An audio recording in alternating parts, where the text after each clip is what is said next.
Bismillahirrahmanirrahim. Assalamualaikum warahmatullahi wabarakatuh. Dirgahayu Republik Indonesia ke-77, pulih lebih cepat, bangkit lebih kuat.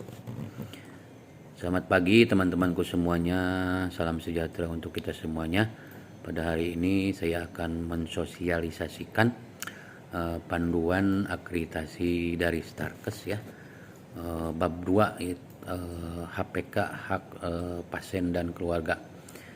Pada hak pasien dan keluarga ini penting sekali untuk diutarakan dikarenakan kita sebagai perawat dilibatkan di dalamnya ya. Ada 4 poin penting. Yang pertama yaitu HPK 1.1, rumah sakit itu menjamin ketersediaan akses yang mudah untuk pasien ke pelayanan kesehatan lain seperti radiologi atau misalnya laboratorium ataupun dan yang lainnya. Dan juga rumah sakit menyediakan penunjuk arah dan rambu-rambu untuk pasien disabilitas.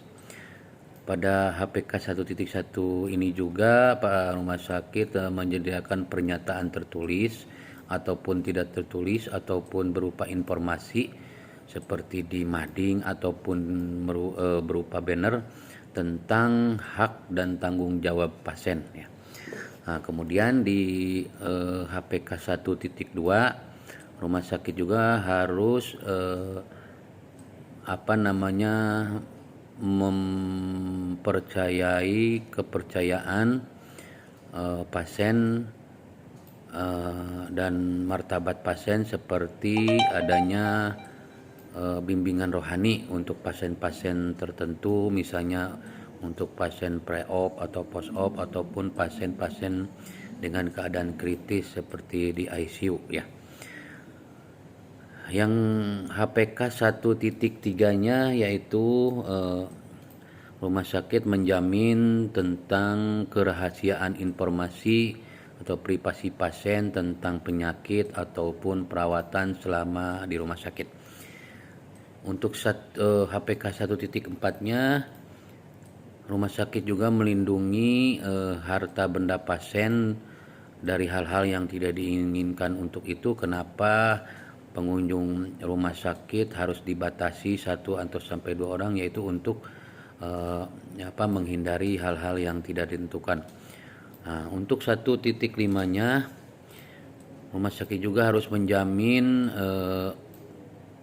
dan melindungi pasien dari serangan fisik ataupun serangan secara verbal ya. Nah, kemudian untuk HPK 2-nya pasien dilibatkan atau berpartisipasi dalam proses asuhan dan dalam pengambil keputusan. Dijelaskan di dalam HPK 2.1-nya yaitu untuk misalnya penolakan resusitasi atau penghentian terapi. Pada HPK 2.2-nya yaitu pasien harus mendapatkan pengelolaan nyeri ya, pengkajian dan pengelolaan nyeri dan pengkajian akhir hayat ya.